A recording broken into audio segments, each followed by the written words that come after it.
دنیا کے وہ رہنما جو صدیوں میں پیدا ہوتے ہیں، جو آزادی کی تحریکوں کے لیے جو بعد میں قومیں بنتی ہیں اور ان کو ایک شناخت ملتی ہے، اس کی جد و جہد میں کھڑے ہوئے ہیں، ڈٹے ہوئے ہیں، اور ان کو اس وقت نہ تو کوئی لیگل ایکسیس دی جا رہی ہے. ان کے لائر کو بھی جس بے رحمی سے سڈنلی برین ہیمریج ہوا کشمیری لائر راجہ طفیل صاحب کو، ان کی پھر انہوں نے کہا کہ اب میں کسی اور لائر کو رکھوں گا تو وہ بھی ان کو بھی مار دیا جائے گا یا غائب کر دیا جائے گا، تو اس سے بہتر ہے کہ میں خود اپنے جھوٹے جتنے بھی مقدمے ہیں فیبریکیٹڈ ان کو میں خود کنٹیسٹ کروں. مگر ان کو وہ بھی اجازت نہیں دی گئی ہے کورٹ کے اندر کہ وہ اپنی دلیل پیش کریں، اپنے ڈیفینس میں کچھ پیش کریں. اور جب آرڈر ان کے خلاف آیا ہے، کورٹ کے اندر آ رہا تھا، تو جج نے کہا کہ آپ کیا چاہتے ہیں کہ تھوڑی کمی پیشی کر دی جائے آپ کی سزا کے اندر، تو انہوں نے کہا کہ میں بھیک نہیں مانگوں گا اپنی زندگی کا. تو یہ ایک 8.5 سال سے ہماری فیملی بھی نہیں مل سکی ہے.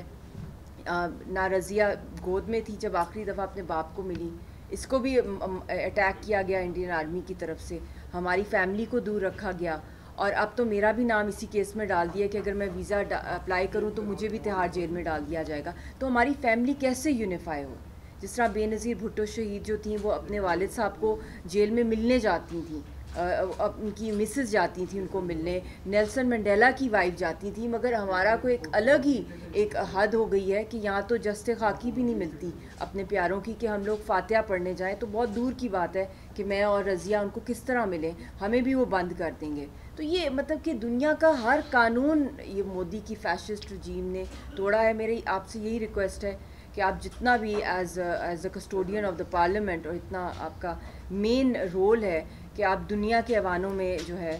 وہ ہمارا جو کیس لے کے جائیں کشمیر کا، اسپیسیفکلی یاسین صاحب کا، کیونکہ 1 مہینے سے بھی کم ٹائم رہ گیا ہے اپیل کا، اور 25 جو ہے وہ جون کو اپیل ہے. اور ہم لوگ لائر سے رابطے ہیں، مگر بات یہ کہ ان کی طرف کوئی ایکسیس ہی نہیں کرائی جا رہی کہ ہم ان کو لائر کریں، کس طریقے سے ان کو کریں. ان کو ایک ڈیتھ سیل میں قید و بند کیا ہوا ہے، اور 2 عمر قیدیں ان کے لیے اناؤنس کی گئی ہیں، اور 5 دفعہ جو ہے ریگرس امپریزمنٹ آف 10 ایئرس، مطلب اگلے 50 سال ریگرس امپریزمنٹ. تو دے وانٹ ٹو کل ہم انکارسریشن. تو یہ بہت سی ریزرویشنز ہیں ہماری، اور اس میں آپ سے میں ریکویسٹ بھی کروں گی کہ آپ بھی اس کے اوپر ارجنٹلی ایک جوائنٹ سیشن پارلیمنٹ کا ہونا چاہیے. جس طرح کا ظلم ہندوستان کر رہا ہے، تاریخ میں اتنا بڑا ظلم، کسی کو بھی آپ پھانسی لٹکا دیں، دہشت گرد کہہ دیں، قتل کر دیں کسی معصوم کو، مگر اس کا بھی ایک تھوڑا بہت ایک فیس سیونگ کا ایک لیگل طریقہ ہوتا ہے، تو وہ بھی نہیں یہاں پہ اپلائی کیا گیا. یہاں پہ ہر چیز جو ہے یونیلیٹرلی کی گئی ہے، جج سے سمیت سے، قاتل بھی جو تھا، جو ایگریسر ہے، جو آکیپائر ہے، اسٹیٹ لائر، ہر چیز مطلب انہی کے اکارڈنگلی ہو رہی ہے. اس میں کوئی بیسک فنڈامنٹل لیگل کورس نہیں اپلائی کیا گیا، اس لیے ان کی جان کو بہت خطرہ ہے. ملٹیپل ایلمنٹس ہیں، تو یہ آپ دنیا کے پارلیمنٹس میں بھی ہمارا ایشو لے کے جائیں. بسم اللہ الرحمن الرحیم. مشال ملک صاحبہ نے جو تفصیلات آپ کے سامنے رکھی ہیں، حقیقت یہ ہے کہ پاکستان کا ہر شخص، ہر شہری، خواہ اس کا تعلق کسی مکتبہ فکر سے ہو، کسی سیاسی سوچ سے ہو، کسی صوبے سے ہو، کسی طبقے سے ہو، وہ آج بہت دکھی. یاسین ملک صاحب کے خلاف جو فیصلہ آیا ہے، میں سمجھتا ہوں کہ وہ کھلی بربریت اور ظلم کے علاوہ کچھ بھی نہیں. ایک ایسے پرامن جد و جہد کرنے والے، جس کا یہ بنیادی حق دنیا کا ہر معاشرہ دیتا ہے، اقوام متحدہ دیتی ہے، ہر مذہب دیتا ہے کہ آپ اپنی آزادی کے لیے پرامن جد و جہد کرتے ہیں، اور وہ کر سکتے ہیں، اس پہ کوئی بھی بار نہیں لگا سکتا. تو ایک پرامن جد و جہد کرنے والے ایک فریڈم لور کو، ایک آزادی کے متمنی کو، جو اپنے خطے کے لیے، اپنی مٹی کے لیے، اپنے لوگوں کے لیے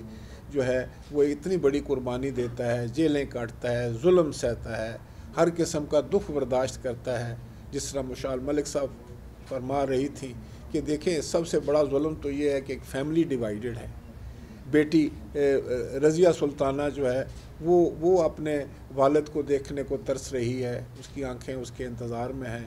کہ کب. تو یہ وہ ہے کہ جس سے ہر پاکستانی نہیں بلکہ دنیا کا ہر وہ شخص جو آزادی پہ یقین رکھتا ہے، جو ہیومن رائٹس پر یقین رکھتا ہے، جو انسانی ہمدردی پہ یقین رکھتا ہے، جو انسانیت پر یقین رکھتا ہے، وہ آج دکھی، اس پہ کوئی شک نہیں۔ اور میں آپ کے جذبات کو سمجھتا ہوں۔ پاکستان نے ہمیشہ کشمیریوں کی آزادی کے لیے، ان کی حق خود ارادیت کے لیے، ان کی ہم لوگ آواز بنتے رہے ہیں، اور یہ میں سمجھتا ہوں کہ پاکستان کا ہر شخص، جیسے میں نے کہا کہ بلا تفریق وہ آپ کے ساتھ ہے، کشمیر کی آزادی کے ساتھ ہے، اور خاص طور پر یاسین ملک صاحب کو جو نشانہ بنایا گیا ہے،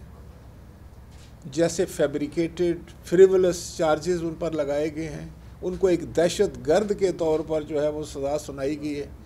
اس کو پرزور طریقے سے ہم کنڈیم کرتے ہیں۔ نیشنل اسمبلی نے اس کے خلاف، جو آپ کو پتہ ہے کہ یونانی مسئلہ ریزولوشن پاس کیا ہے، اسی طرح سینٹ نے بھی یونانی مسئلہ جو ہے وہ ریزولوشن پاس کیا ہے۔ ہم آپ کو یقین دلاتے ہیں یاسین ملک صاحب کی فیملی کو کہ بالکل جو کچھ ہمارے بس میں ہے ہم کریں گے، اور پارلیمان جو ہے وہ بالکل اس مسئلے کو ایک صحیح انسانی، میں سمجھتا ہوں کہ اور ایک انسانی حقوق کا مسئلہ سمجھتا ہے، ایک ناانصافی کا فیصلہ سمجھتا ہے۔ اس لیے ہماری آواز جو ہے، پارلیمان کی آواز جو ہے، وہ آپ کی آواز کے ساتھ ہے اور ہمیشہ رہے گی۔ میں دعا کرتا ہوں کہ اللہ تعالیٰ ان کو زندگی دے، جیسے مجھے پتہ چلا ہے کہ ان کو اتنی ایلمنٹس ہیں، ان کو کوئی عارض لاحق ہے، اللہ تعالیٰ ان کو صحت عطا فرمائے، ان کو زندگی عطا فرمائے۔ اور میں دیکھ رہا ہوں کہ انشاءاللہ تعالیٰ یہی قربانیاں ہیں جو کشمیر کی آزادی کا جو ہے وہ سورج طلوع کریں گی، اور میں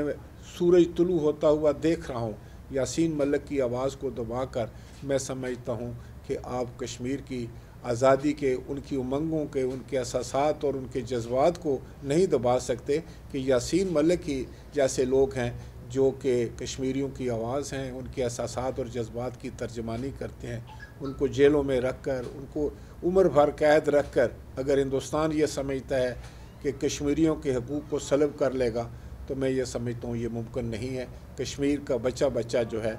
آج یاسین ملک کے ساتھ ہے۔ ہر دنیا کا ہر شخص جو آزادی پہ یقین رکھتا ہے، اور پاکستانی خاص طور پر بالکل یاسین ملک کے ساتھ ہیں۔